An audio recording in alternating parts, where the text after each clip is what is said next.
জনাব ব্যারিস্টার ফুয়াদ, ছাত্রলীগের অস্ত্রধারী সন্ত্রাসী সে ধরা পড়ল, তারপরে কোন প্রক্রিয়ায় তাকে জামিনে দ্রুত গতিতে বের হওয়ার পেছনে কারা কারা ভূমিকা রাখতে পারে? এখানে কি শুধু এটা তার অধিকার যে সে জামিন পাবে, নাকি এখানে রাষ্ট্রেরও কিছু করার আছে? রাষ্ট্রের সিরিয়াস ব্যর্থতার জায়গা আছে, যেটা লিটন ভাই বলেছে যে আমরা তো 5 তারিখের যে ফলটা আমাদের যেভাবে পারার কথা ছিল সেটা আমরা পারতে পারি নাই। যেমন ধরেন, আপনি যদি একটা ডাব গাছে শুট করে ডাবটা পারার চেষ্টা করেন, সেই ডাবটা কিন্তু পানিসহ ফেটে পড়ে যাবে, কিন্তু পাখি কিন্তু শুট করে মারা যায়। ওটা ফ্লোরে মানে মাটিতে পড়তে পড়তে কখন আপনি জবাই করে খাওয়া ফেলতে পারবেন আর কি। তাহলে 5 তারিখের ফলটা কোন প্রক্রিয়াতে আহরণ করা দরকার ছিল, এটা সম্মিলিতভাবে রাজনৈতিক দলগুলো ব্যর্থ হয়েছে। যেটা প্রয়োজন ছিল রাজনৈতিক দলগুলোর নেতৃত্বে সরকার গঠন প্রক্রিয়া শুরু হওয়া, সেটা না হয়ে এটা আপনার ক্যান্টনমেন্ট থেকে বঙ্গভবন হয়ে 72 সালের সংবিধানে ঢুকে গেছে, মানে টোটালটা আওয়ামী ফ্রেমে ঢুকে গেছে। এখন আওয়ামী ডিমের বক্সের ভিতরে ঢুকে আমরা সবাই বলার চেষ্টা করছি যে আমরা গণ অভ্যুত্থানের পক্ষে শক্তি, কিন্তু ওটা হচ্ছে ওই মুরগির ডিমের বাচ্চার মতো, যে আসলে আওয়ামী ওই বাসাটার ভিতরে বাস করে, বাসায় বসবাস করে সে প্রত্যেক দিন কিচিরমিচির করে বলছে আমি কিন্তু গণ অভ্যুত্থানের পক্ষে শক্তি, অথচ সে দেয়ালটা ভাঙছে না। তাহলে আমরা গণ অভ্যুত্থানের পক্ষে যারা ছিলাম গত 5 থেকে 8 তারিখের ভিতরে আমাদেরকে আমাদের ছাত্র যে শক্তি ছিল তখনকার বৈষম্য বিরোধী ছাত্র আন্দোলন, রাজনৈতিক দলগুলোকে পরিকল্পিতভাবে একটা ফেইল্ড স্টেটের দিকে নিয়ে যাওয়া হয়েছে, এবং এই গণ অভ্যুত্থানের ফল যেন সম্মিলিতভাবে আমরা নিতে না পারি সেই আয়োজনটা করা হয়েছে। এবং এই আয়োজন আমাদের ইতিহাসে এর আগে আরও কয়েকবার করা হয়েছে। তো সেই জায়গাতে আমরা বোধ করছি যে আমাদের একটা সম্মিলিত ফেইলিয়ার আছে, যে আমরা জাতীয় সরকার করতে পারি নাই। আমরা যদি সব দল মিলে সেদিন প্রফেসর ইউনূসের নেতৃত্বে টেকনোক্র্যাট এবং পলিটিশিয়ান মিলে একটা জাতীয় সরকার করতাম, প্রয়োজনে 31 দফার উপরেই হইতো, দফা আরও বেশি কম হইতে পারতো, তাহলে এই সংস্কার কমিশনও করা লাগতো না, সংস্কারের জন্য আগামী পার্লামেন্টের উপর ভর করাও লাগতো না। 3 থেকে 5 বছর আপনি পুরো আওয়ামী ফ্যাসিবাদ মুক্ত পরিষ্কার পরিচ্ছন্ন অভিযান করে কাজগুলো করতে পারতেন। যেই প্রশ্নটা করেছেন, দেখেন আমরা তো জানি গণ অভ্যুত্থানের পক্ষের রাজনৈতিক দলের উকিলরা শত শত কোটি টাকা জামিন বাণিজ্য করেছে গত 1.5 বছরে। বেক্সিমকোর উকিল কে হবে সেই নিয়ে আইনজীবীদের ভিতরে হাতাহাতি হয়েছে।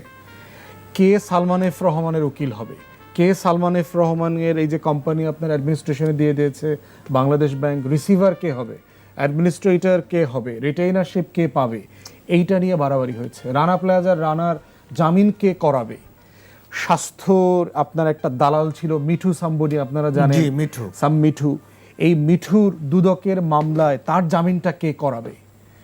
অতএব এই প্রতিযোগিতা আমরা দেখেছি। এবং এই যে গুন্ডার কথা বললেন, যাকে নিয়ে এখন আলাপ হচ্ছে, র্যাবের মামলায় সে যা আপনার গ্রেফতার হয়েছিল, তার মামলার জামিনও করেছে বাংলাদেশে একটা বড় রাজনৈতিক দলের একজন বড় আইনজীবী নেতা, যিনি কদিন পর নির্বাচন করবেন। এবং এই রকম অনেক আইনজীবী নেতাকে আমরা জানি যারা আওয়ামী লীগের চিহ্নিত শত শত সন্ত্রাসীর জামিনের ডিল করছেন, শত শত কোটি টাকায় ডিল করছেন। এবং এই ডিলের সাথে পুরোটা আছে, কোন কোর্টে মামলা যাবে, সেই জাজ, মোহরি, ক্লার্ক, উকিল, কোন চেম্বার ডিল করবে, এই পুরো প্রসেস, এবং প্রিজন থেকে কিভাবে কয় তারিখে কোন দিন বের হবে, এই পুরো প্রসেস, পাসপোর্ট রেডি করে সীমানা পার করে দেওয়া পর্যন্ত কন্ট্রাক্ট। এবং বড় বড় রাজনৈতিক দলের নেতাদের চিহ্নিত গাড়িতে করে করে সীমান্ত পার করে দিয়ে আসা হয়েছে।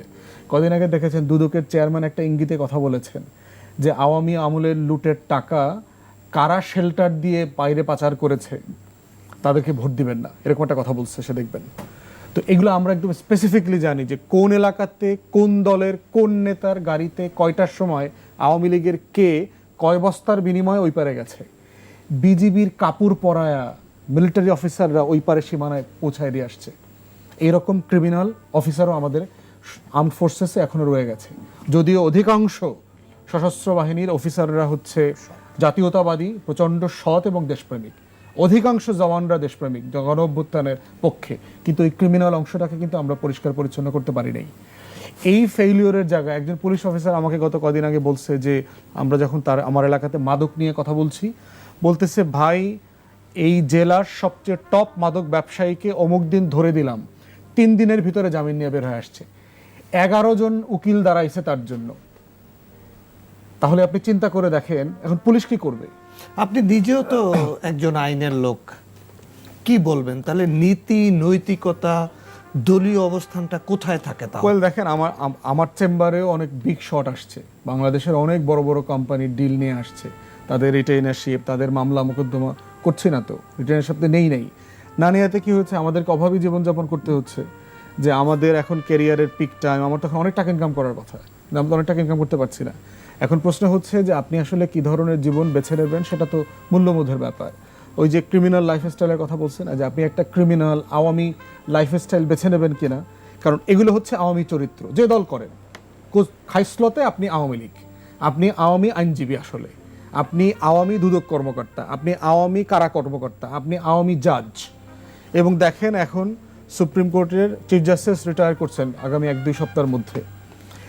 কোর্টের একজন ক্রিমিনাল এবং করাপ্ট জাজকে একটা বড় দলের পক্ষ থেকে লবি করা হইতেছে, কারণ সে সিনিয়র, তাকে চিফ জাস্টিস বানানোর জন্য, হাইলি করাপ্ট।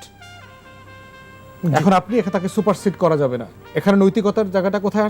সুপারসিড করা যাবে না, তিনি মোস্ট সিনিয়র যদি মোস্ট করাপ্ট হয়, ক্রিমিনাল হয়, আওয়ামী দোসর হয়, তাকে আপনি চিফ জাস্টিস করবেন?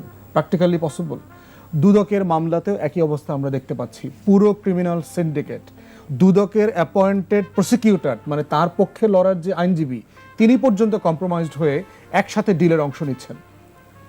এই রাষ্ট্রটা এত পচে গেছে ভিতর থেকে, মানে এই রাষ্ট্রের কানা খন্দকে শুধুমাত্র মির্জাফর আর ঘসেটে বেগম, তারা আজাদির পতাকা, লাল সবুজের পতাকা নিয়ে নিয়ে ঘোরে, কিন্তু আপাত মস্তক তারা হচ্ছে একটা জীবন্ত ইবলিস।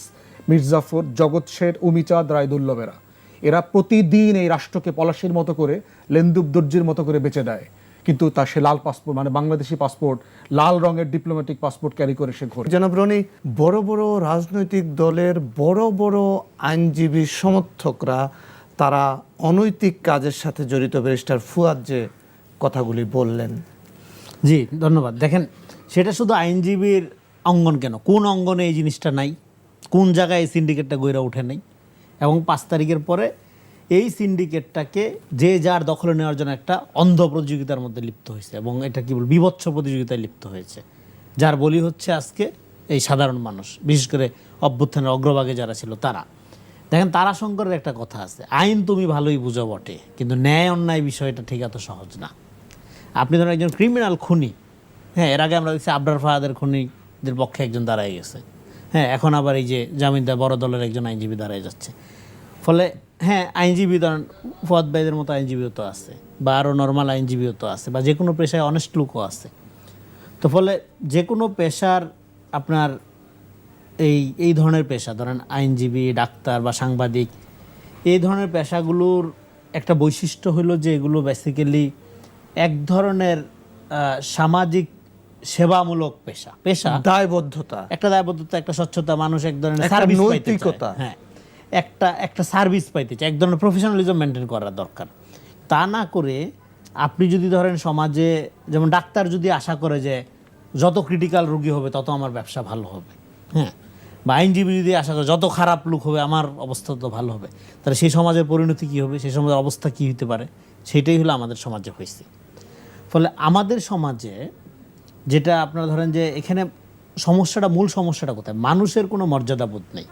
মানুষের মর্যাদাবোধ না থাকার ফলে যেটা হয়, মানুষ খুব ম্যাটেরিয়ালি দ্রুত নিজেকে আপনার গেইন করতে চায়, করে সে মর্যাদাবান হইতে চায়, মানে যাতে উঠতে চায়, টাকা পয়সা ইনকাম করতে চায় বেসিক্যালি।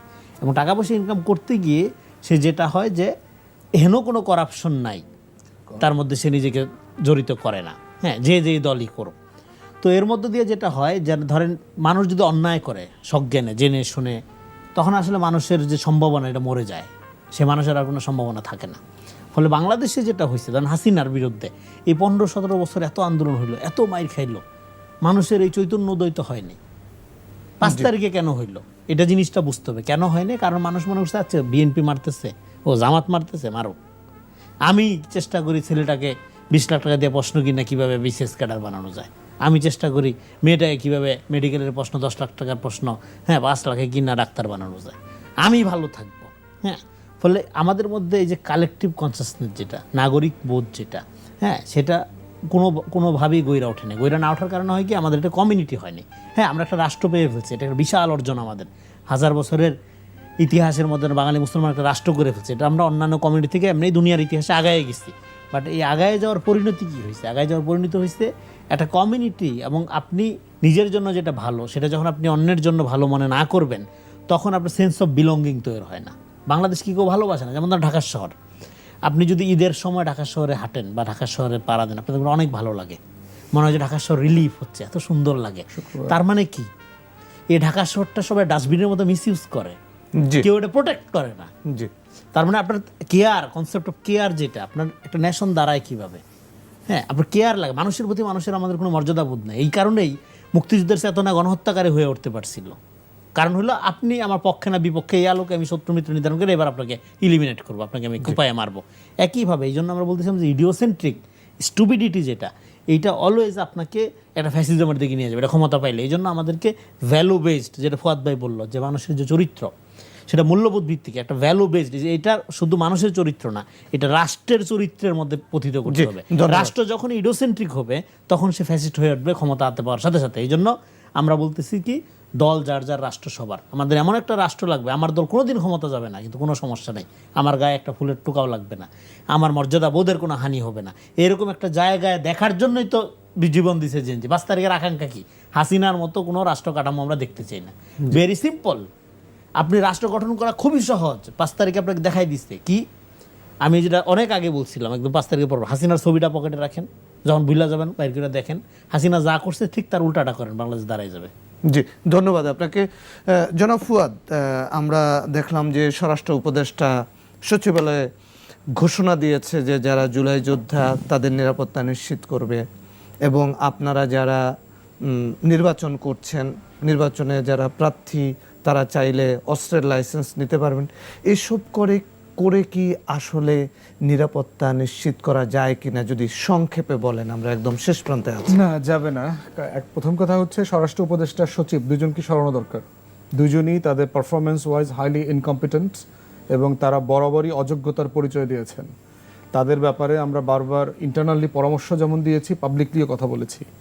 কিন্তু তাদের একটা মানুষের জীবনের সবচেয়ে বড় যোগ্যতা হচ্ছে নিজের অযোগ্যতা সম্পর্কে জানা, যে আমি কি করতে পারি এবং কি করতে পারি না, এতটুকু বোঝা হইল একটা মানুষের জীবনের at the height of his qualification, competence. যেই মানুষগুলোর এতটুকু বোঝার সামর্থ্য নাই যে আমি এই পদের জন্য ফিট না, মানে আমি আলুর খবর নিতে গেছি, দেশে আইনশৃঙ্খলা পরিস্থিতির অবস্থা ভালো না, এই ধরনের ফাত্রা উপদেষ্টাদেরকে এখনও আমাদেরকে উপদেষ্টা দেখা লাগতেছে। মানে অন্তর্বর্তীকালীন সরকারটা এমন একটা সুশীল সরকার হয়েছে যাদের অধিকাংশ আওয়ামী লীগের সময় ভালো ছিল, 1-2 জন ছাড়া, এবং আওয়ামী লীগ ফিরে আসলেও তারা খুব বেশি ক্ষতিগ্রস্ত হবেন না। এই বাস্তবতায় যেটা হয়েছে, তারা প্রতিদিন গণ অভ্যুত্থানকে বেঁচে দিয়েছেন, এবং কালেকটিভলি আমাদের সবাইকে, দিল্লির হেজিমনির বিরুদ্ধে আমরা যারা লড়াই করেছি এবং করে যাচ্ছি, আমাদেরকে সম্মিলিতভাবে বিপদের মধ্যে ফেলছেন। আমাদেরকে অস্ত্র দিবেন, আমাদের নিরাপত্তা দিবেন, তো কিভাবে দিবেন? আমি তো গত রোববারে আক্রমণের শিকার হইলাম, 1 সপ্তাহ হয়ে গেছে, কিছু করেন নাই তো, কাউকে গ্রেফতার করেন নাই তো। রাজনৈতিক দলও কোনো তাদের ওই গুন্ডাদেরকে বহিষ্কার করে নাই, প্রশাসনও তাদেরকে গ্রেফতার করে নাই। এটার মধ্য দিয়ে আপনি বলছেন আপনি আমাকে আস্থা দিচ্ছেন, নির্বাচন ভালো হবে ইনশাল্লাহ মাশাল্লাহ। ইনশাল্লাহ মাশাল্লাহ নির্বাচন দিলে তো হাসিনাই ভালো দেশ চালাইতেছিল। তাহাজ্জুদ গুজার মহিলা, মানে কথায় কথায় পিএইচডি ডিগ্রিও যেমন নেয়, ওমরা হজও করে, বাটপাড়ির মানে জীবন্ত ইবলিশ শয়তান ফেরেশতা আকারে হাজির হয়েছিল বাংলাদেশে। এই ইবলিশ শয়তানের শাসনও তো আমরা দেখছি। তাহলে ইনশাল্লাহ মাশাল্লাহর উপর তো ভরসা করতে পারতেছি না। নির্বাচন কমিশনও বলতেছে ভরসা রাখেন, কেমনে ভরসা রাখবো? আপনারাও তো প্রত্যেক দিন আমাদেরকে ফেল করছেন রাষ্ট্রটাকে। এবং তাদের যেটা ট্র্যাজেডি আমাদের জায়গা থেকে, সেটা হচ্ছে এই মানুষগুলো কিন্তু হিটলিস্টে নাম নাই, এই মানুষগুলো কিন্তু মরবে না। ধরো নির্বাচন কমিশনার যারা আছে ওদেরকে কিন্তু কেউ মারবে না। এই যারা অধিকাংশ অ্যাডভাইজাররা আছে, এরা কিন্তু যার যার ওই যে কমফোর্ট জোনে ফিরে চলে যাবে, তাদেরকে কিন্তু অ্যাসাসিনেশন লিস্টে আনা হবে না। তাহলে যাদের রক্তের উপরে দাঁড়ায় তারা ক্ষমতায় গেল, তাদেরকে বিপদগ্রস্ত অবস্থায় রেখে তারা তাদের কমফোর্ট জোনে চলে যাবে। প্রয়োজনে বিদেশ চলে যাবে, বিদেশি এনজিওতে চাকরি নেবে, জাতিসংঘের সাথে লবি করতেছে একটা চাকরি নিয়ে 2-3 বছরের জন্য চলে যাওয়া যায় কিনা, এই ধরনের কাজ করছে। তাই আমরা বলছি যে এই আগের যে অপারেশন ডেভিল হান্টের যে নাটক আমরা দেখেছি, ওই নাটকে বাংলাদেশে আইন শৃঙ্খলার উন্নতি হয়নি। আর এখনো ওই নাটকের দ্বিতীয় পর্ব যে মঞ্চস্থ করবার চেষ্টা করছেন, বলছেন এই নাটকের উপর আমাদের আস্থা নাই, বাট আমরা চাই আস্থা আনবার মতো একটা সিরিয়াস অপারেশন আপনারা করেন। জি, ধন্যবাদ আপনাকে।